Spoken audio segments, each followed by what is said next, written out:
Boa tarde a todos. Meu nome é Hugo, né? Eu sou, de certa forma, egresso aqui do programa de mestrado em Engenharia de Produção, né? Dentro do grupo de Gestão da Tecnologia da Informação. E a apresentação que eu trouxe hoje aqui é basicamente, né, o conteúdo dessa pesquisa que foi desenvolvida no ano de foi defendida, né, no ano de 2014.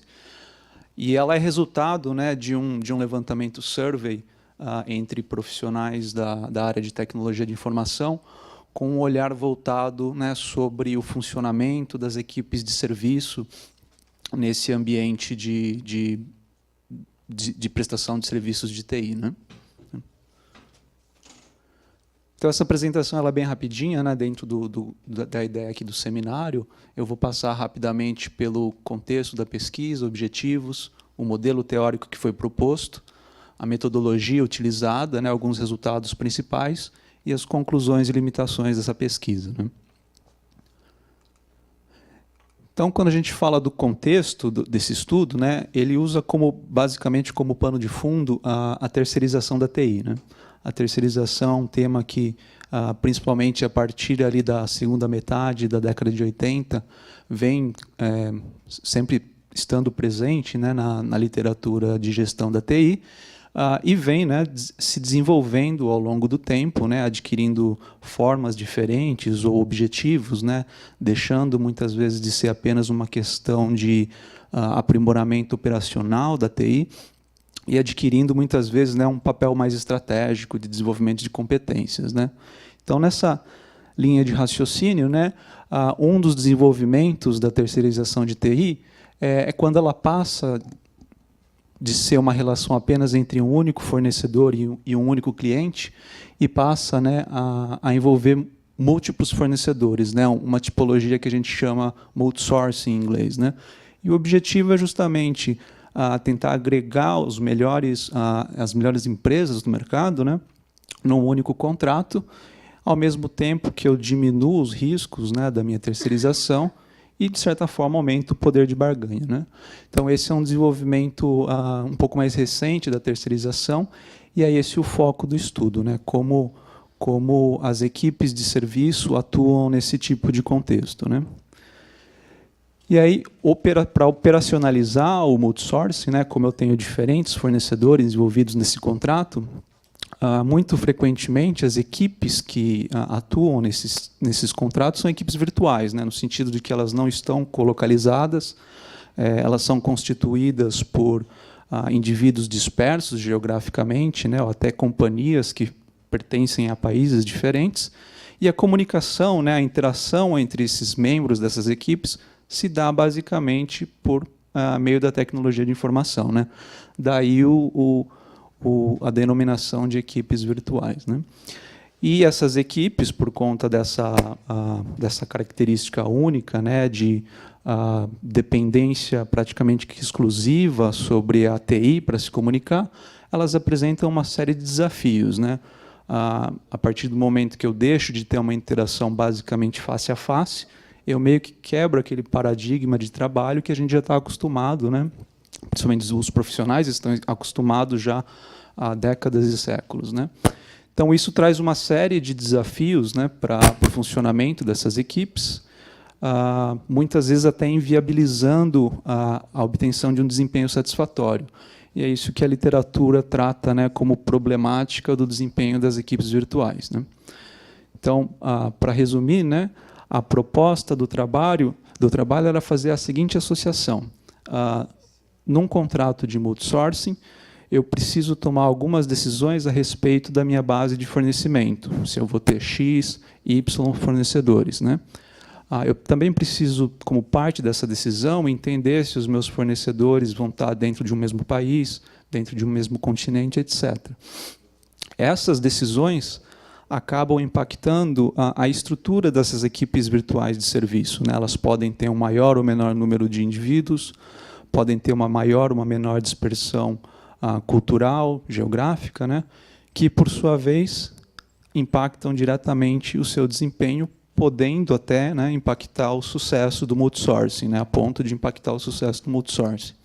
Então, era essa a proposta do trabalho.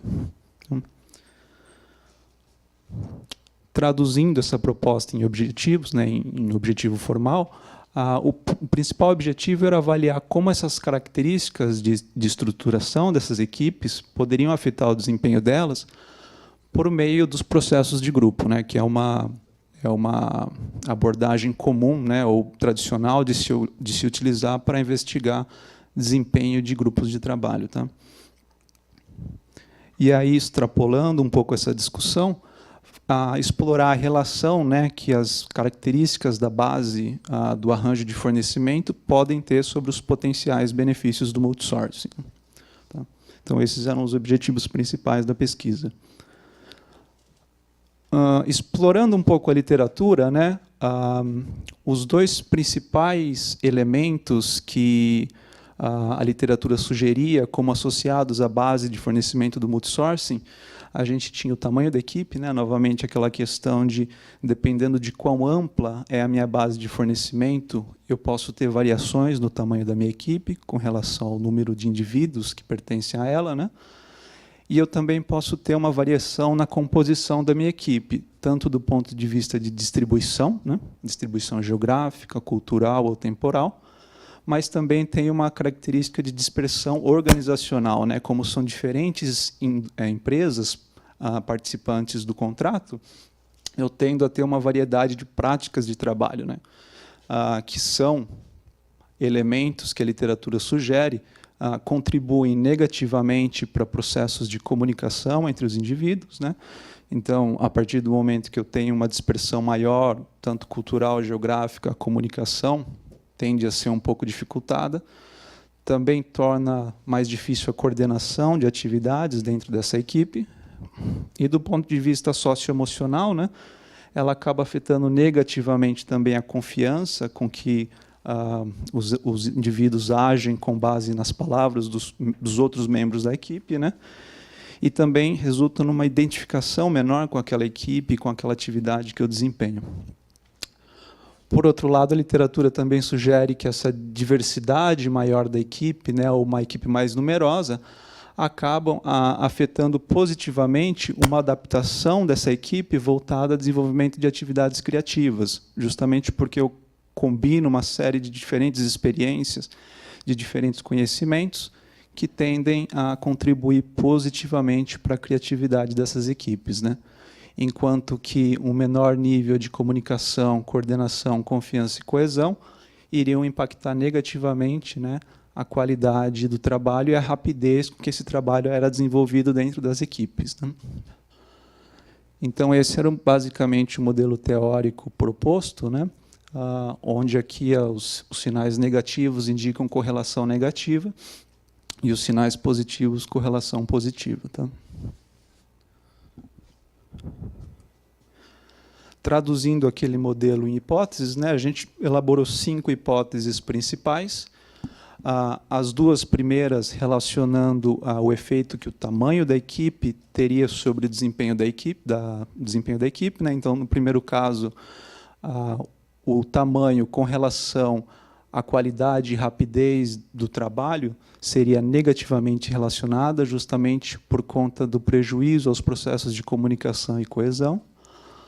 A segunda hipótese sugeria que o tamanho teria um efeito positivo sobre a criatividade da equipe, justamente por aquela congregação de maior conhecimento, né, ou diversidade de conhecimento.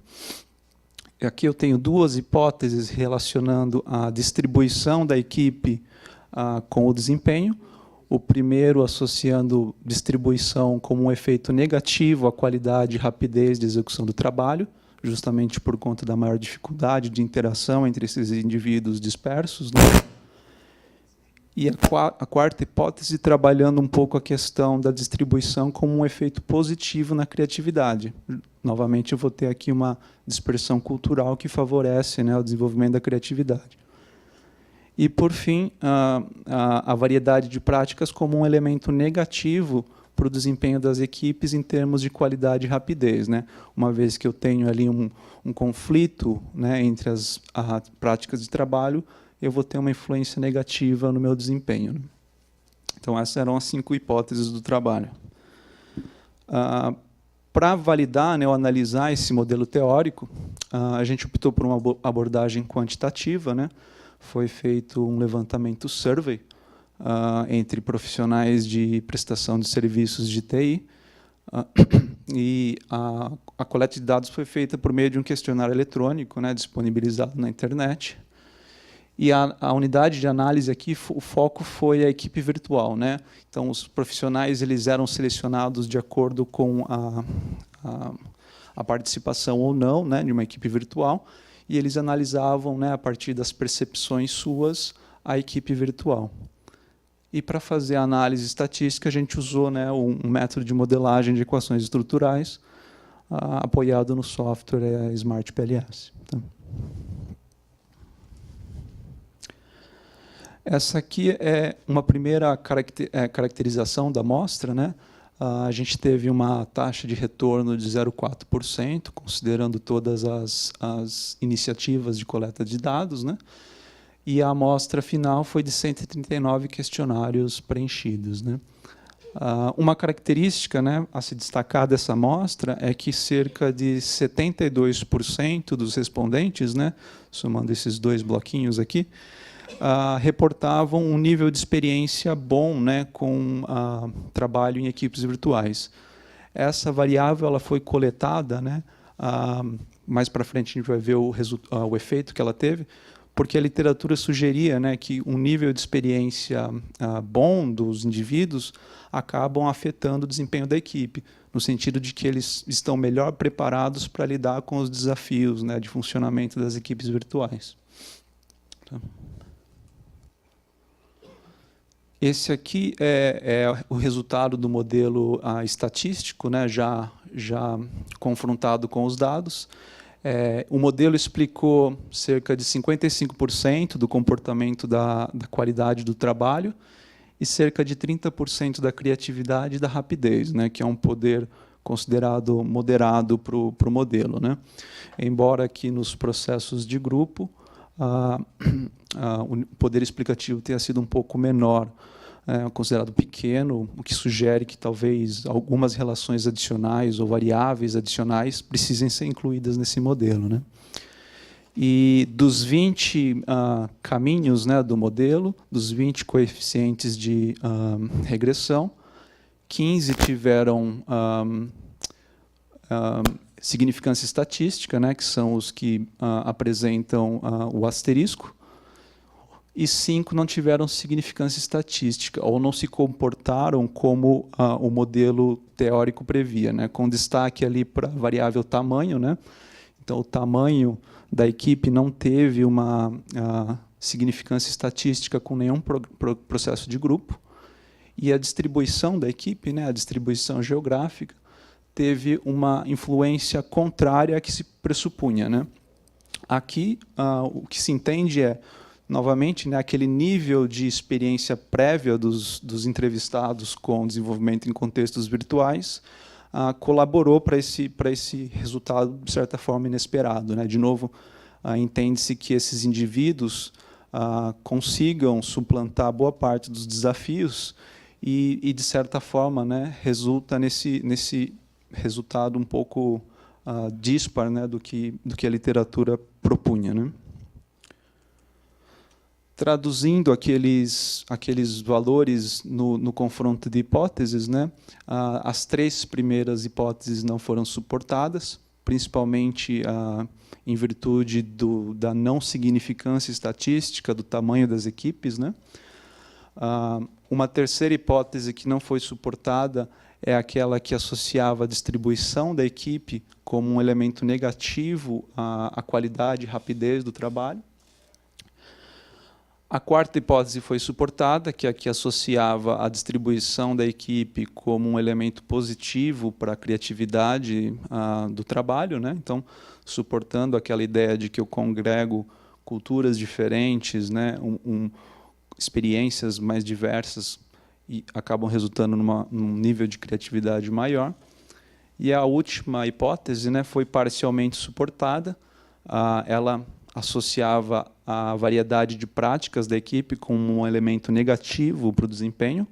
Isso realmente foi observado, contudo, a variedade de práticas não teve, né, um efeito negativo na comunicação, então, por isso, ela foi parcialmente suportada. Tá? Então, concluindo, né, alguns resultados mais expressivos, o tamanho da equipe, né, nessa amostra não teve uma evidência estatística significativa, então ela não permitiu uma inferência mais apurada do seu efeito. Né? A composição da equipe, que era outra variável de estruturação, ela teve um efeito positivo para a criatividade em função da distribuição dos seus membros, mas teve um efeito negativo para a qualidade e rapidez do trabalho em função da variedade de práticas, né, embutida nessas equipes. Então, extrapolando essa análise para a base de fornecimento, né, a amplitude dela, ou o número de fornecedores que eu congrego num contrato de multisourcing, ele aparenta trazer um risco muito mais associado à diversidade organizacional, né, ou seja, a variedade de práticas que eu vou estar embutindo nessas equipes, do que realmente o tamanho, né, ser maior ou menor da equipe. Tá? E a dispersão, né, se eu coloco essa base de fornecimento dispersa por vários países, ela não necessariamente parece representar um risco ao desempenho das equipes. Né? Muito pelo contrário, se o seu objetivo for criatividade, a dispersão parece ser bem-vinda. Né? Mas, de novo, né, todos esses resultados estão associados, né, nesse contexto dessa amostra, que tinha um nível de experiência considerado bom. Né? Então, só para apresentar aqui algumas limitações do trabalho, né? Do ponto de vista conceitual, entende-se que é um modelo bem específico, né? Feito ali para um contexto de equipes virtuais com grande transitoriedade de existência. Do ponto de vista metodológico, a gente tem ali um viés, né, da amostragem, que foi uma amostra com alto nível de experiência. Então, como oportunidades para trabalhos futuros, né, a gente sugere tanto tentar expandir essa amostra para poder fazer algumas estratificações e também incluir algumas variáveis no modelo teórico para tentar justamente aumentar a variável explicada desses processos de grupo. Né? E é isso, pessoal. Esse é um resumo do trabalho.